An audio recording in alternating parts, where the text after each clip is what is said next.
Bonjour à tous, j'espère que vous allez bien. On va se retrouver à mi-mois pour faire un peu le point sur les films que j'ai vus sur la première quinzaine du mois d'avril. On va commencer avec les films plus jeune public et le premier c'est Les Contes du Pommier. Il est composé de 4 courts-métrages. En fait, il y a 3 courts-métrages qui sont des adaptations d'un livre pour enfants d'un auteur tchèque et un quatrième qui sert à relier ces 3 histoires, à créer un lien. Dans cette histoire principale, on va suivre 3 enfants, 3 frères et sœurs, qui vont chez leur grand-père pour la première fois après le décès de leur grand-mère.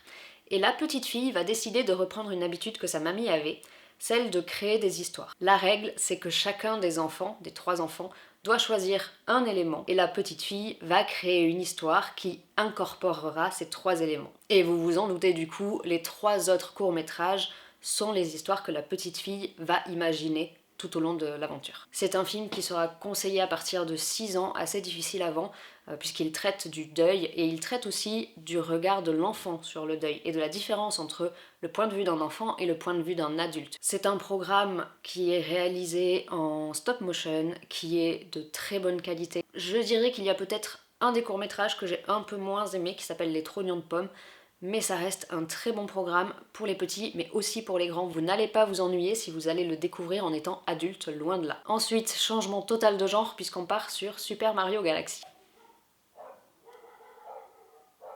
La princesse Harmony vient de se faire enlever par Bowser Jr. Peach part à son secours, suivi de très près par Mario et par Luigi. J'avais adoré le premier Mario, que je trouvais très drôle, très bien rythmé, très bien réalisé, une très bonne adaptation d'un jeu vidéo. Celui-ci, pour moi, est quand même bien en dessous du premier. On retrouve quand même des éléments du premier que j'ai aimé dans celui-ci, notamment les princesses qui sont toujours aussi badass et qui ont toutes leurs moments vraiment de force et de mise à l'honneur. La réalisation est toujours impeccable, que ce soit les textures, les ombres, les mouvements, c'est super bien réalisé. Alors, c'est pas forcément moi l'esthétique que je préfère dans le cinéma d'animation, mais il faut bien reconnaître que ça fonctionne parfaitement pour un univers comme Mario. Dans cet opus-là, j'ai aussi beaucoup aimé la plupart des inserts de gameplay de jeux vidéo dans le film. J'ai trouvé que ça se faisait d'une manière assez bienvenue et ça fonctionnait vraiment très bien pour moi. Peut-être pas tous, mais la plupart. Par contre, pour moi, il y a vraiment de très gros défauts qui mettent ce film bien en dessous du premier. Premier plus gros défaut pour moi, c'est, je trouve, qu'il a voulu trop en mettre. Il envoie des costumes dans tous les sens, il envoie toutes les musiques, il envoie tous les personnages, il essaye de tout mettre vraiment en mode fanservice, et pour moi ça fait beaucoup trop. Le film ne s'arrête pas, jamais. L'humour est aussi vraiment bien en dessous, je trouvais le premier très drôle, celui-ci je le trouve vraiment lourd dans son humour. Autre point que j'ai trouvé tellement dommage, Yoshi. Vous auriez pu l'exploiter tellement bien et vous en avez fait un personnage qui, sincèrement, ne sert à rien. Si vous prenez le même film et que vous supprimez tous les plans avec Yoshi, ça change rien à l'histoire. Il a aucun intérêt, juste d'être là. Et c'est dommage pour un personnage comme Yoshi quand même. Ensuite, on voit de manière assez flagrante que c'est un film qui est sorti aussi en 3D, puisqu'il y a pas mal de scènes qui sont faites pour la 3D. Alors, je suis pas sûre que ces scènes en 3D fonctionnent si bien que ça, mais en 2D, bah du coup, elles ont pas d'intérêt et elles font vraiment forcer. Et j'ai encore quelques points négatifs. Le prochain, c'est la musique. Alors, j'aime bien les incrustes de musique de jeu dans ce film. Je les trouve vraiment bien. Le problème, c'est qu'il y en a partout, tout le temps. Du coup, celles qui sont faites de manière cohérente avec l'histoire, bah elles sont un peu noyées au milieu de celles qui sont là juste pour le fanservice. Vraiment, c'est le problème principal de ce film pour moi, c'est qu'ils ont voulu faire un film fanservice avec tout.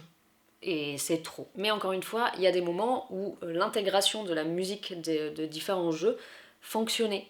Donc ces moments-là, je les ai appréciés. Mais les autres, malheureusement, beaucoup moins. Et le dernier point négatif, c'est la présence d'un autre personnage de jeu vidéo. Alors, c'est pas sa présence le point négatif, ça me dérange pas, au contraire, je trouvais ça assez sympa qu'il apparaisse.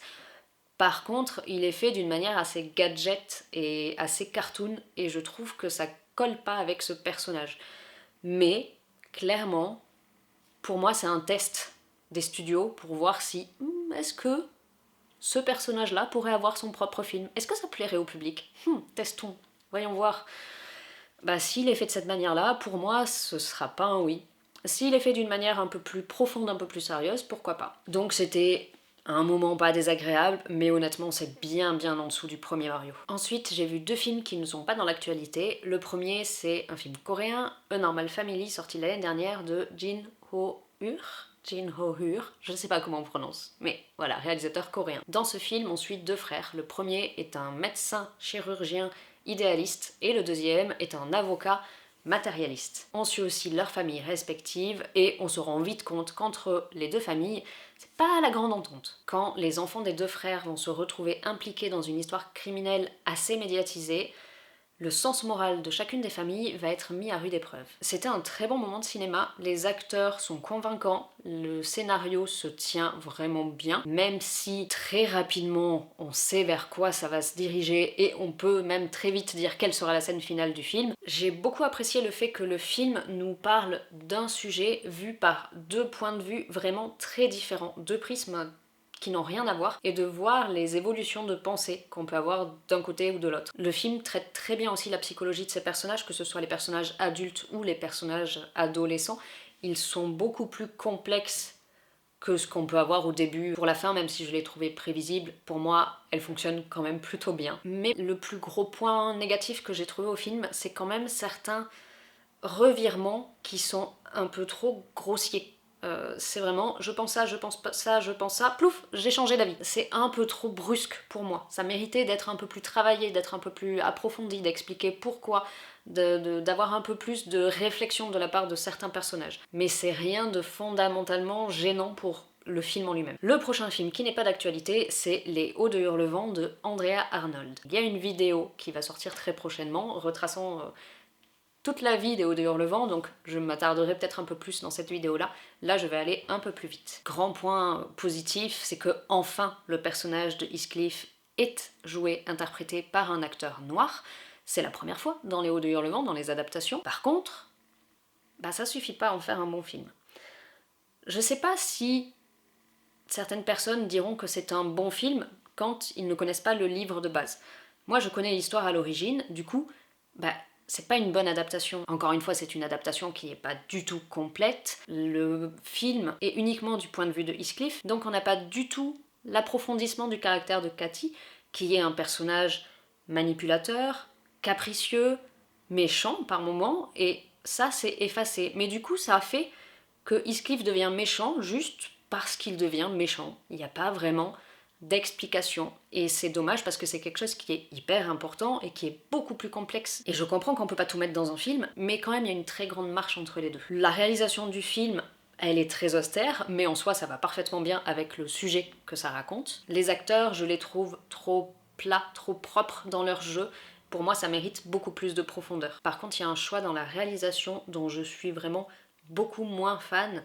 C'est tous ces petits plans interludes où ils filment des animaux, des insectes en gros plan. Alors je pense que c'était l'effet recherché, mais oui, ça me mettait mal à l'aise, ça m'a gêné et ça m'a un peu dégoûté même par certains moments. Donc ces plans-là, vraiment pas fan. Ensuite, film qui fait débat, j'ai vu The Drama de Christopher Borgli. À une semaine de leur mariage, Emma et Charlie vont, pendant une soirée beaucoup trop arrosée entre amis, révéler chacun à leur tour leur plus grand secret inavouable.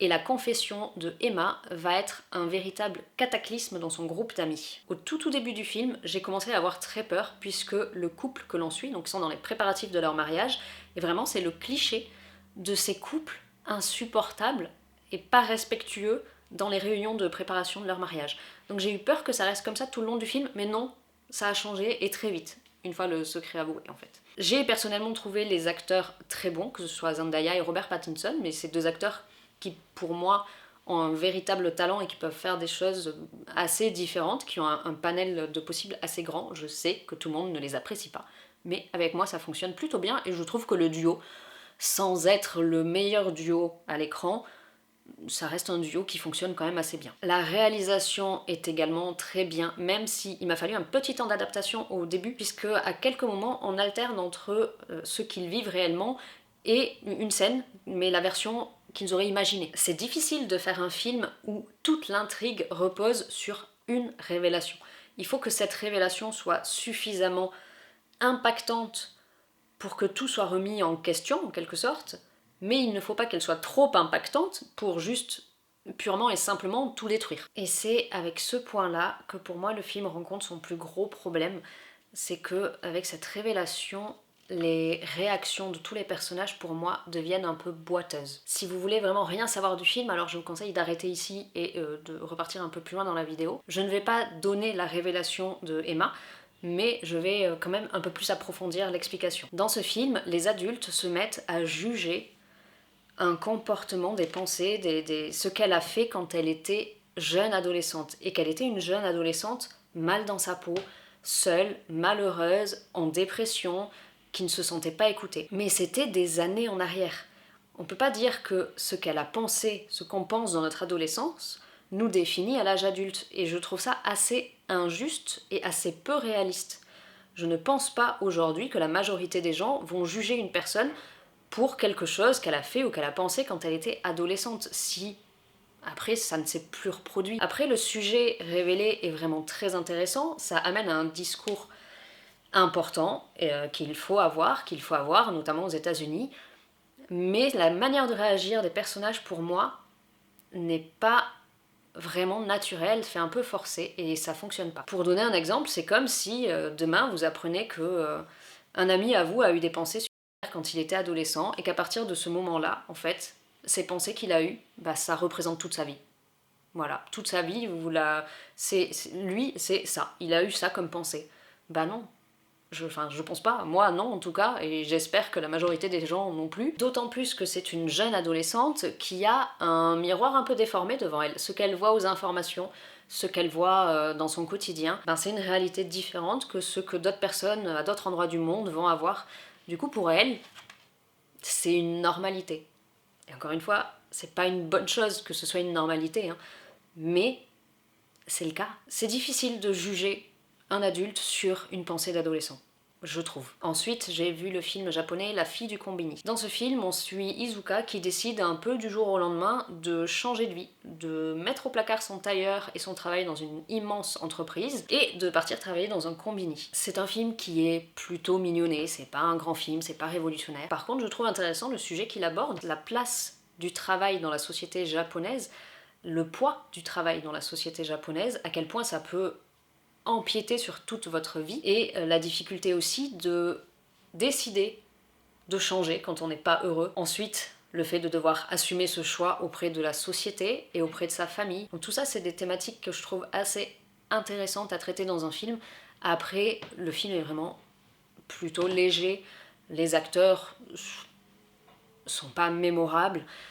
C'est un film qui va être sympa à regarder, qui sera pas, honnêtement, qui va pas rester dans les annales, mais c'est pas désagréable non plus. Ensuite, j'ai vu le film Marama de Taratoas Tapard. C'est un film qui sort le 22 avril, il me semble, en 1859, dans les landes désolées du Yorkshire du Nord, à l'époque de l'Angleterre victorienne.